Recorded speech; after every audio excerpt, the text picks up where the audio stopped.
Peace, peace, peace, peace. What's going on? What's happening? This your girl Tiffany coming through here live in effect. Live in effect. Yes. So tonight I'm going to be dealing with the topic going into Black women in sociology. Now, sociology is one of my favorite subjects. As a matter of fact, I took it in college.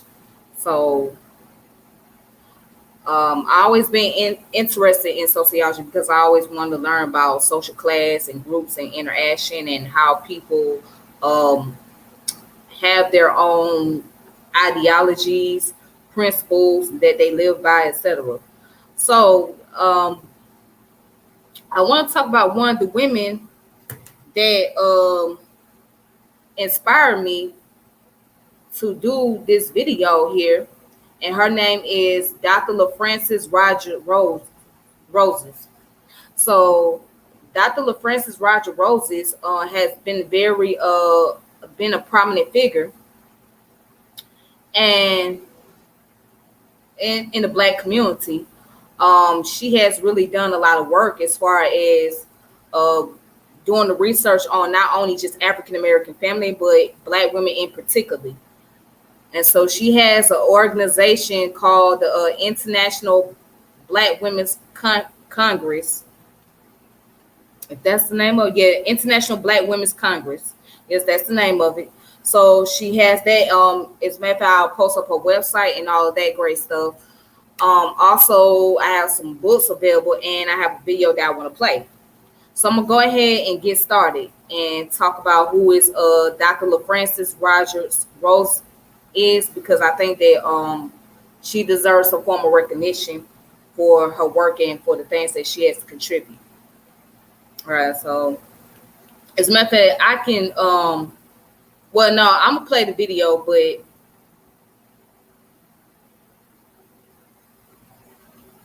so I found a video here on YouTube, and the title of the video that she did is called Myths About Black Male and Females Relationship. All right, so let me go ahead and play that video.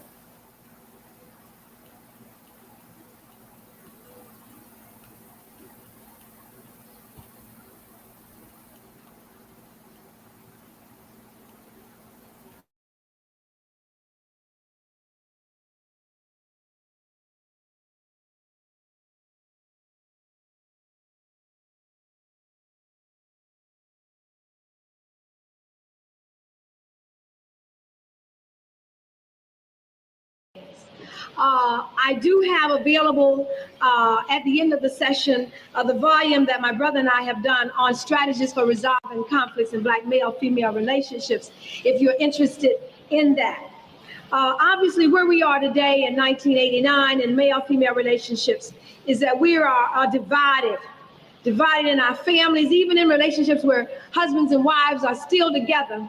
We see a tremendous amount of conflict, and conflict does not necessarily come because you cannot get along as a couple, but because outside and external things come inside your family and you don't even know what they are. And what I want to talk about today, if I can put this into some historical perspective, is to talk about how other people have gotten into our business. Okay, that is the essence of what I'm talking about, and it goes back 5,000, 6,000 years ago, when people came in and saw a relationship that African men and women had with each other, and they didn't understand that relationship because no other people historically have ever had that kind of relationship since that time. Okay, Africans have never treated their women other than as equals. So the whole concept of women being different and i.e. inferior to men have never existed. They have been different from men because that is how the Creator made us. A man is a man and a woman is a woman, and we both got things to do. But what I have to do is no more significant than what you have to do. But what we have permitted a group of people to do is to come in and lay their definitions on top of us and what it is that they think we ought to be doing as men and women. And some of us are so bad off that we can't think differently. And that when we think about women being of equal status to men, we then think that is some white woman's agenda. Because we don't know our history. All right. And when we don't know our history, then we don't know how we ought to be behaving. We have no model, no picture from which we can return and what we ought to do. So let me just suggest to you that knowledge and information exist at various levels and in various groups in relationship to the existential basis of that group. And that is that I know what I know because of my own personal experiences, because of how I have been viewed by other people. All right, so that's Dr. Lafrances, and basically that video was done in 1989, so that's the year I was born. And she was dealing with the topic about the myth about Black relationships. So, and I think that it's very important that we touch on that too, because there's a misunderstanding when it comes to relationship between males and females and how we tend to view each other, how we see each other, and the lack of understanding. So I have mentioned it several times, but the main problem is that's going on between the relationship of Black men and women is because of societal standards. It all goes back to the type of culture we live in, the type of society we live in. Okay, we don't live in an indigenous culture, meaning that we don't live in a culture that was practiced by our ancestors in their time period. We live in a culture that's predicated upon people that's not within our cultural paradigm. Okay, so we have taken on their ideology of what relationship look like and what how we supposed to maintain family structure, etc. And you can't really blame a lot of us because this is all we know. We don't know really anything else. But the question becomes for those who claim to be African-centered, right?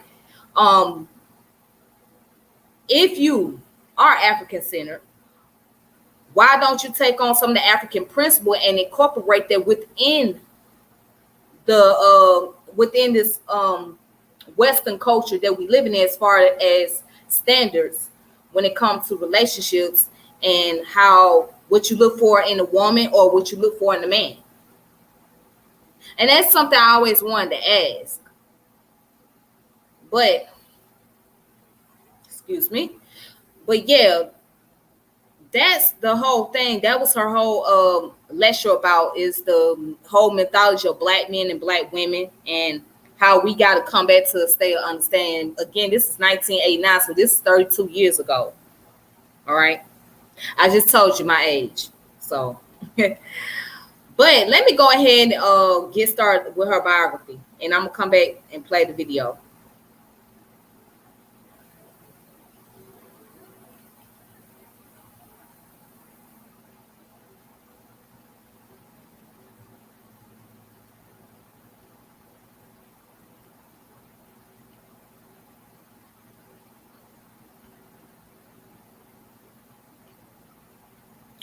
All righty then. So this is the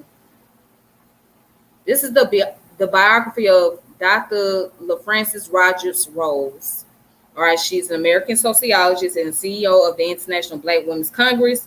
She was born in Norfolk, Virginia, and grew up in segregated Portsmouth, Virginia, with her mother and two older brothers and younger sister. Okay.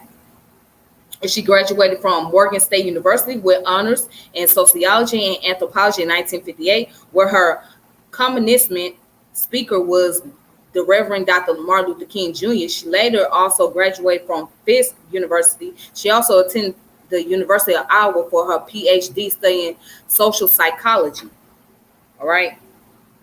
Under her career, it says she took up her first full-time teaching post in 1964 and held many teaching positions until 1972 when she left to take up a position at Educational Testing Services in Princeton, New Jersey. She returned to teaching a year later After differences in direction between herself and organization, she has over 30 years of teaching experience. She taught African American studies at Princeton University for 16 years and has taught at Case Western Reserve University, Rutgers University, the University of Pennsylvania, and Drew University. Rodgers-Rose is the author of The Black Woman, published in 1980 by Sage Publication, the first textbook in the social science about Black women from their own perspective. In this book, she highlights that although Black women participate in the labor market at higher rates, the jobs they occupy are more likely to be less secure, have fewer benefits, and pay less than those held by white women. She is the CEO of the International Black Women's Congress, a nonprofit organization for women of African ancestry, which she founded in 1983 in Newark, New Jersey. It aims to surface social, political, and economic empowerment in a global community of Black women. In 2017, she was the recipient of a Malcolm X Black Unity Awards from the Organization of the Black Unity in the UK. She is described by American sociologist Dolores P. Aldrich as one of the pioneering Black woman sociologists. So, and then her personal life: after suffering from congestive heart failure, Rodgers-Rose had a heart transplant at 65. She is an advocate for health and organ donation in the African American community. All right, so as you can see, these are the references at the very bottom of the page. Okay, these are the references at the bottom.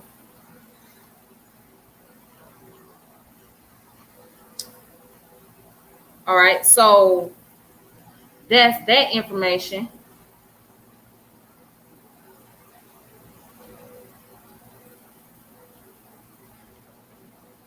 And here's her website.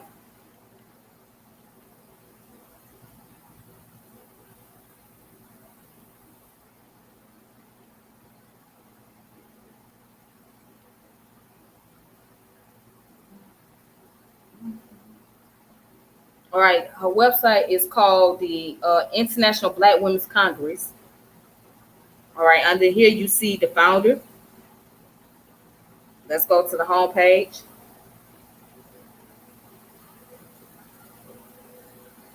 All right. And that's a picture of her again right there. So it's ibwc.us. It says, we call upon the ancestors of our sisterhood, those sisters whose names have been forgotten, but whose deeds will live for eternity.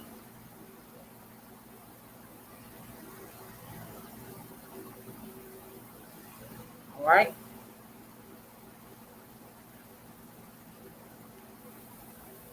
And let's see what this organization is about. So it says, we are one of the strongest networks of Black women in the world today. We seek to develop a strong network, defining ourselves from our own perspective. To this end, IBWC has established membership in 40 states and 5 African countries. We hold annual national conferences on critical issues impacting women of African ancestry. We also travel yearly to various African and Caribbean countries on international networking and education tours. We've established an international Black Women Speakers Bureau, developed a nationally recognized rites of passage program for young women that includes mentoring and publishing 3 scholarly books. It is our aim to continue to strengthen our network of members. Won't you help us on our global mission? All right. And shout out to the sister for this, because this is very important. I think that this is a great thing that she either put up a women's seminar. So these are the past program events that she done had.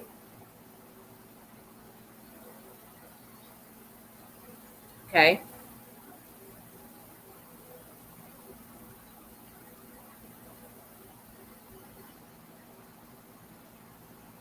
Then here's the membership.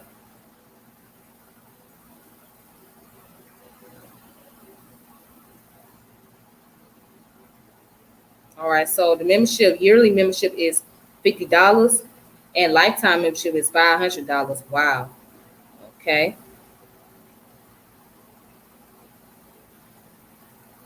And then of course it talks about her. Um,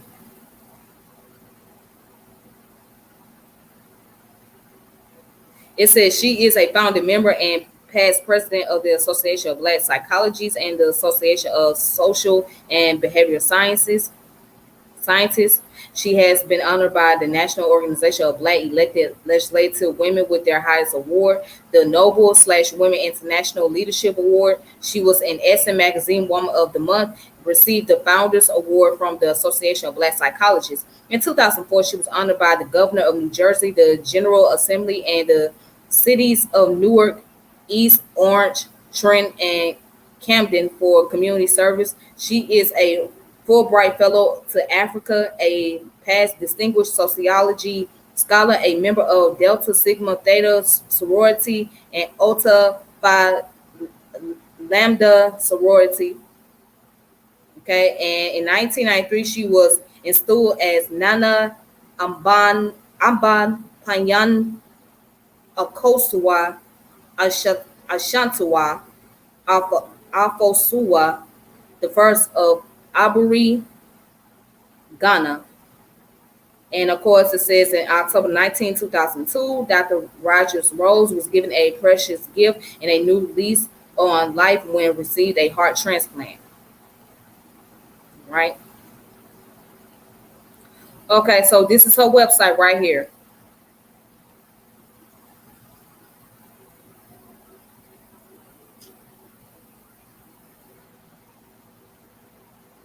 All right, and then I want to share the book.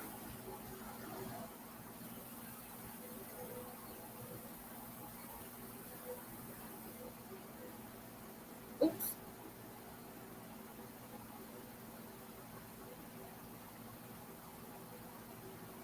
Right, the name of this book right here is called "Imagine a World Pioneering Black Women's Sociology" by Dolores P. Aldrich. And let's go down to it was written in 2008 to honor Black women that's in the sociology field.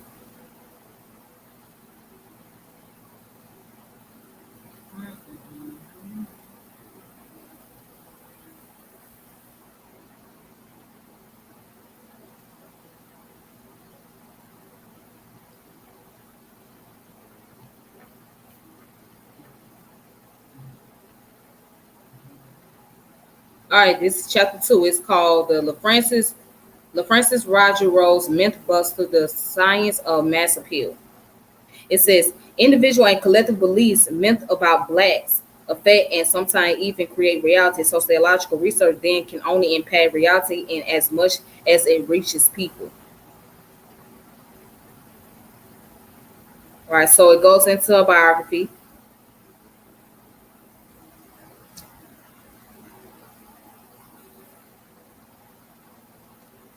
And it says Lafrances Rodgers-Rose work reflects a concern with the production of socially relevant knowledge, as does the work of all the subsequent women to be discussed. While Jackson focuses on, which is referred to Jacqueline Jackson, while Jackson's focus on the institutional level, Rodgers-Rose focused on the individual and cultural levels. In the preface to her well-known anthology, The Black Woman, Rodgers-Rose argues that the knowledge of history of Black women tells us that they continue to live in an oppressive society. As we move into the 1980s, we find that Black women must continue to remember to be and to relieve the slave and peasant existence of their ancestors. To do so means that the African American woman would never be separated from her reality.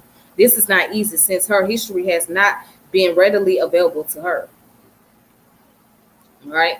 So it says, according to Rodgers-Rose, Black women's historical memory are one of the keys to their empowerment in a society which has not encouraged or promote their full participation. Rodgers-Rose also pointed out that dominant white culture is waging a battle to redefine Black women. Television, for example, present a distorted view of the realities of Black women's lives. Biased research conducted by social scientists is another part of the problem. For the most part, These so-called scientists have been white. They have not lived the experience of Black womanhood, nor have they made an earnest effort to introspective learners and observer. Rodgers-Rose also acknowledged and support Black social scientists' research challenging dominant views about an image of Black people. However, she notes that research supporting dominant ideas about Black people receive much more publicity than research challenging those ideas. The former are likely to have a greater impact of the general public. All right, so going down, it says, in the context of a struggle over who will define Black women's history and day-to-day realities, Rodgers-Rose writes that Black woman is a value that seeks to continue the process of correcting the history of Black women. It aims to go beyond the debunking of the prevalent ideology. The underlying purpose in each of these essays is a quest for the reality of the situation.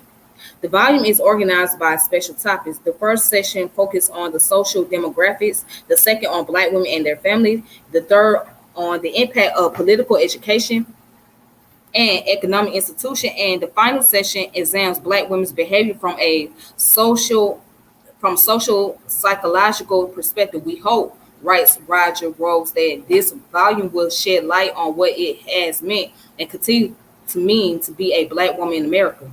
If we have caused the reader to think, reflect, and evaluate in any way the Black woman in America, our efforts were not in vain. From Rodgers-Rose's perspective, sociology is one of the tools that can unearth the realities of Black women's lives. Dissemination of such knowledge can affect understanding. This, in turn, can facilitate positive movement in changing their social, economic, and political condition within the society. All right. Then go on down. It says, true to her focus on culture and her interest in accurate historical information, Rodgers-Rose's first piece in the Black woman focused on Black women's history. Her historical accounts point to the strength of Black women's West African cultural history and the ways in which that cultural legacy survived and changed during slavery. She points out that strong mother-child bond, strong work orientation, and independence are all West African cultural traits that endured during slavery. And while these values may have been held by other cultures, it is important to underscore their importance as West African values so as to eliminate any questions of values passed on to Black people in the United States of America. Above all, writes Rodgers-Rose, Black women survived. They continued to work along with their men, struggle as best as they could to assure the survival of their children. From this perspective, Black people's survival and transmission of their culture make social change possible. Families function in part to transmit culture and pass along memories to children. It is no surprise then that Rodgers-Rose is concerned with the strength of Black people's familial relationship, particularly Black male-female bonds. All right. So again, this book is called Imagine a World, Pioneering Black Women's Sociology by Dolores P. Aldrich.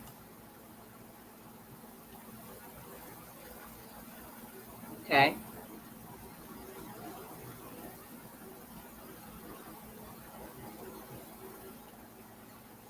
So I'm gonna go ahead and stop sharing that screen. Then I'm gonna go back and finish up with the video. Then I'm gonna close it out.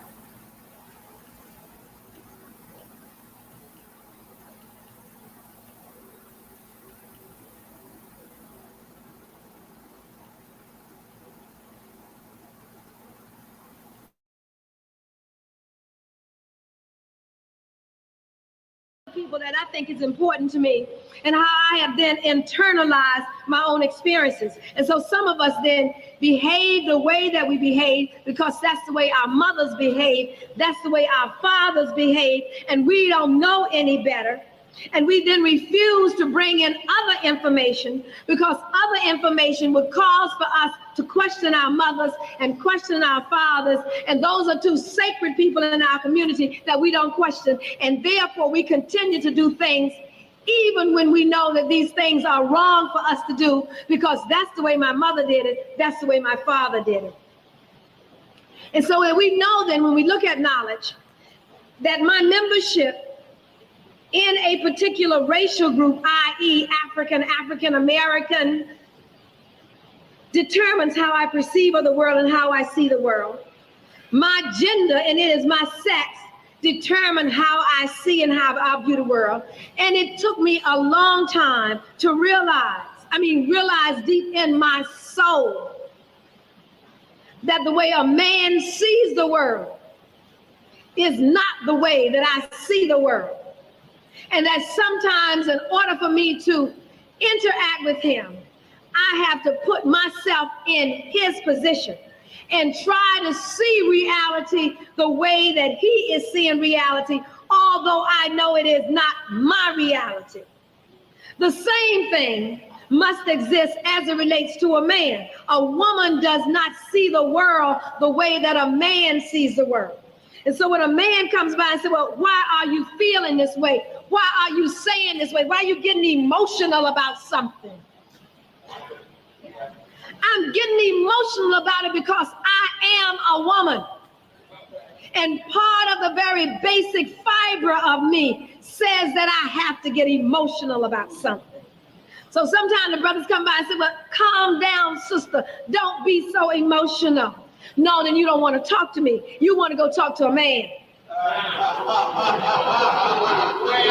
Right? Because if you are going to talk to me, you have to talk to me based on where I'm coming from. That's what a good relationship is. A good relationship says that sometimes I have to put myself in your shoes, and sometimes you have to put yourself in my shoes. It cannot be 75% of the time I'm in your shoes and you ain't never tried mine on. You see, that's not a relationship.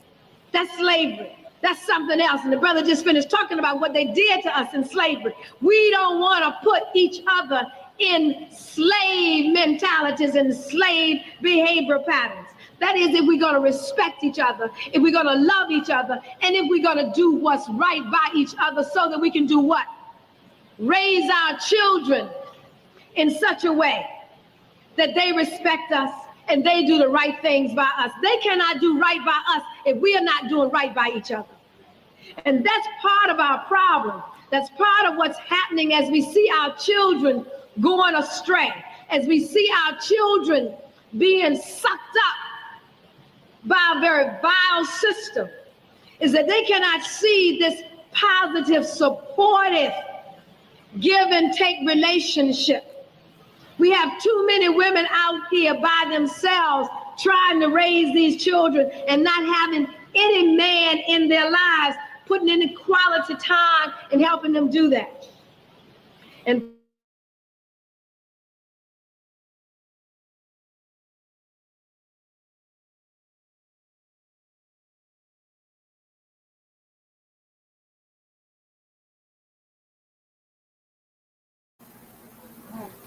All right, that's a very powerful sister right there. I recommend you guys to check out the video. The name of the video is called Myths About Black Male and Females Relationship. So you guys make sure y'all look at the video. So with that being said, thank you for tuning in to my channel. Make sure you share this video. Make sure you subscribe and hit the notification bell. The video will be up. So until then, you guys have a good one and be safe. May peace and power elevation be to all of you. This your girl Tiffany, and I'm logging off. All right.